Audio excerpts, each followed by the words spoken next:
আজ আমরা চললাম পুণ্যভূমি পানিহাটির রাঘব ভবন দর্শন করতে।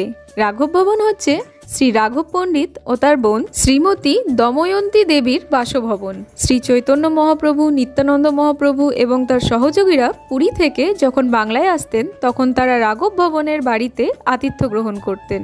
রাঘব পণ্ডিতের সন্ন্যাস গ্রহণের পর শ্রী চৈতন্য মহাপ্রভু জগন্নাথ পুরীতে বসবাস করতে চলে এসেছিলেন। প্রতি বছর রথযাত্রা উৎসবের সময় শিবানন্দ সেনের নেতৃত্বে বাংলার প্রায় সমস্ত ভক্তরা পুরীতে যেতেন প্রভু গৌর সুন্দরের সাথে সাক্ষাৎ করার উদ্দেশ্যে। রাঘব পণ্ডিত তার এই সফরের সময় দময়ন্তী দেবীর হাতে বানানো নানা রকম লাড্ডু, আমসত্ত্ব, আচার, মোয়া, নাড়ু ইত্যাদি খাদ্যদ্রব্য নিয়ে যেতেন, যা মহাপ্রভু খেতে খুবই ভালোবাসতেন।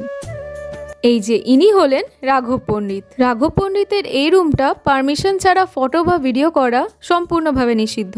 আমরা অনেকবার রিকোয়েস্ট করে তারপরে পারমিশন পেয়েছিলাম, তাই আপনারা যদি ছবি বা ভিডিও তোলেন অবশ্যই পারমিশন নিয়ে নেবেন। এখন আমরা চলে এসেছি রাঘব পণ্ডিতের সমাধিস্থলে।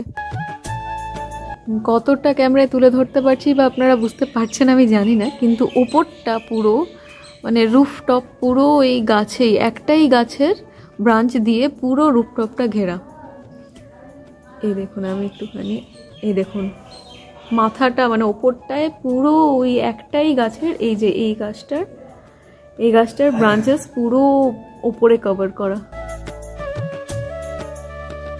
এই যে এটা হচ্ছে মেন স্টেমটা বা মেন গাছ, যেটা সেটার মেন গুড়িটা এইটারই চারিদিকে এই দেখুন এইভাবে ব্রাঞ্চেস ছড়িয়ে গেছে পুরো ওপর দিয়ে।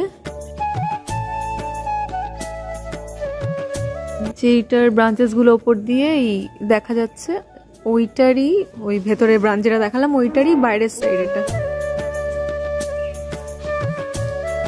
ছোট ছোট সাদা সাদা ফুল হয়ে আছে। তো ব্যাস, রাঘব ভবন দর্শন করে আমরা চলে আসলাম গঙ্গার ঘাটে। বলাই বাহুল্য গঙ্গা ঘাটের একটা অপূর্ব হিলিং পাওয়ার আছে, বসলেই মনটা ভালো হয়ে যায়। সেখানে হালকা ফুলকা টিফিন আর চা খাওয়া সেরে মনে অনেকটা শান্তি আর আনন্দ নিয়ে এবার বাড়ি ফিরে যাওয়ার পালা। Thanks for watching.